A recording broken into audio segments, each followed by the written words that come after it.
Brazil, five-time World Cup champions, a nation that once defined football itself. For decades, they didn't just win matches, they shaped how the game was played. But somewhere along the way, something changed, and the world is still trying to understand when Brazil stopped being untouchable. To understand the fall, you have to understand the greatness first. Brazil was not just a football team, it was a global identity. From Pelé to Romario, from Ronaldo to Ronaldinho, Brazil produced players who didn't just win trophies, they inspired fear, joy, and disbelief at the same time. Their football had a name, Jogo Bonito, the beautiful game, and for a long time it was unstoppable. The peak came in 2002.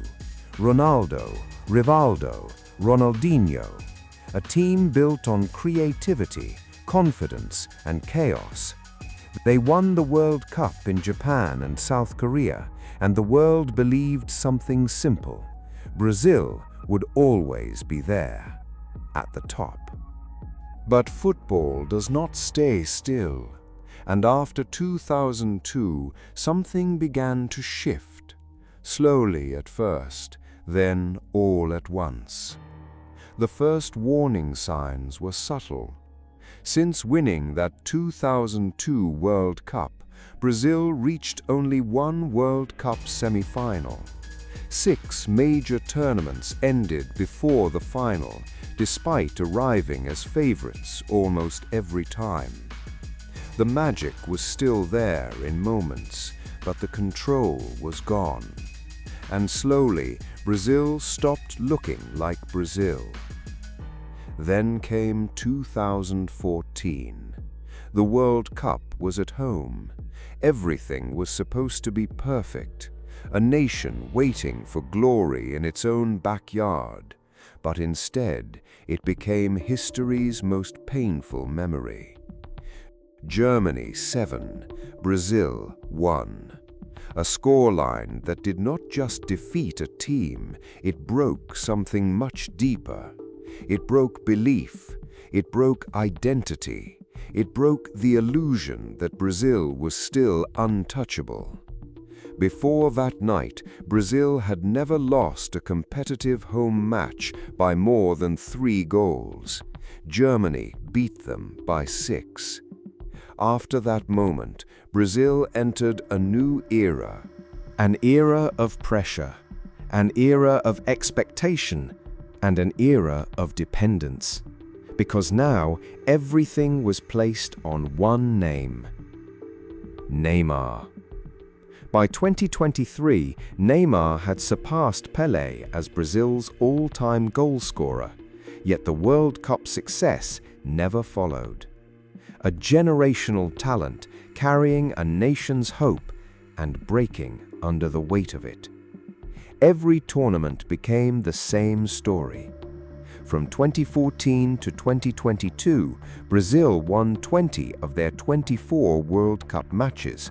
Yet when the knockout pressure peaked, they lost the only games that truly mattered. Brazil was no longer a team, it was a burden. World Cups came and went. 2018, 2022. Same pattern, different players, same outcome. A quarter-final exit against Belgium. A penalty shootout collapse against Croatia.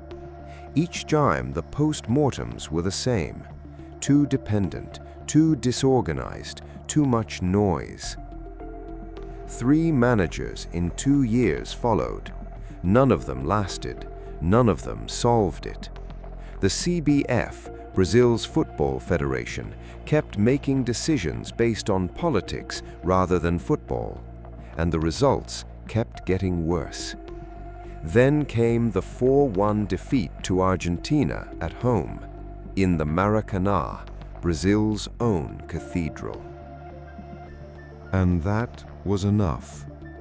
Enter Carlo Ancelotti.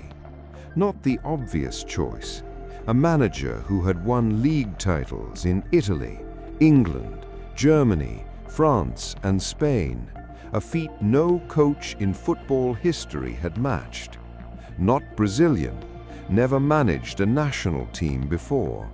65 years old, arriving from the greatest club job in football at Real Madrid. The kind of manager you call when you need calm in a storm. And Brazil was a storm. His first task was not tactical, it was psychological. Because the problem with Brazil was not a lack of talent. Brazil has always had talent. The problem was what happened to that talent under pressure. Neymar broken again.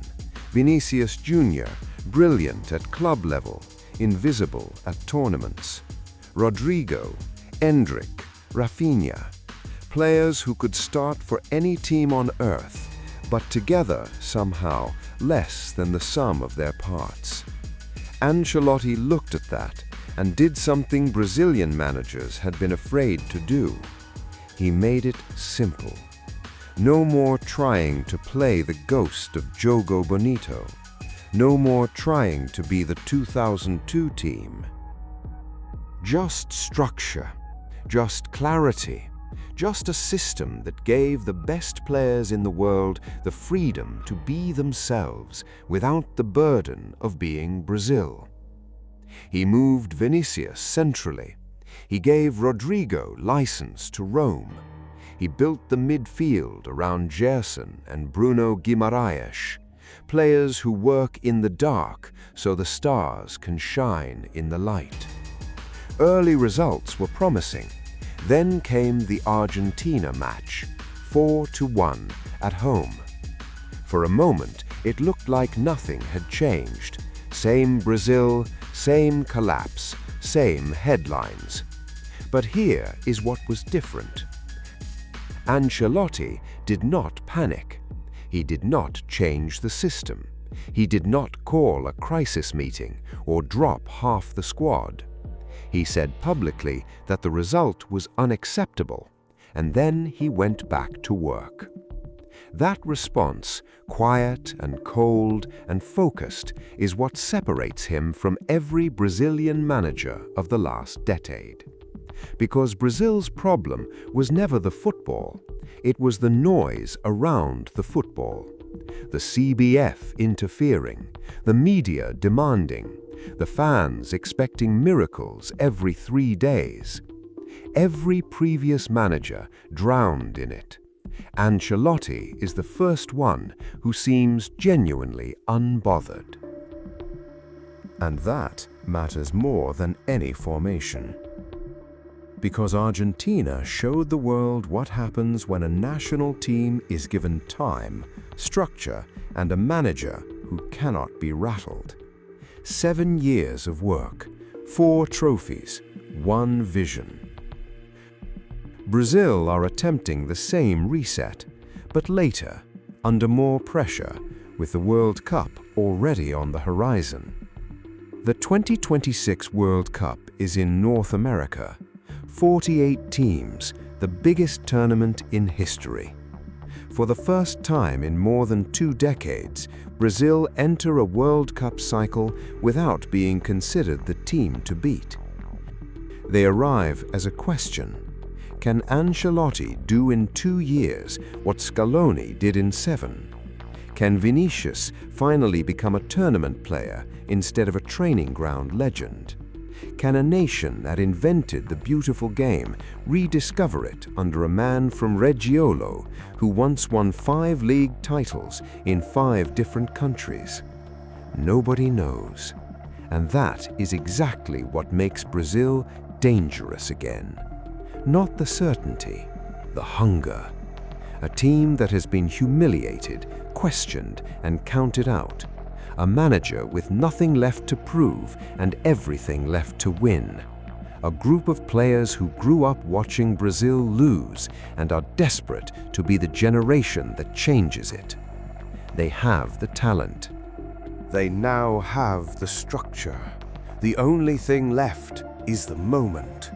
And if that moment comes in the summer of 2026, in the heat of an American stadium, with the world watching, Brazil will remind everyone why they were always feared in the first place.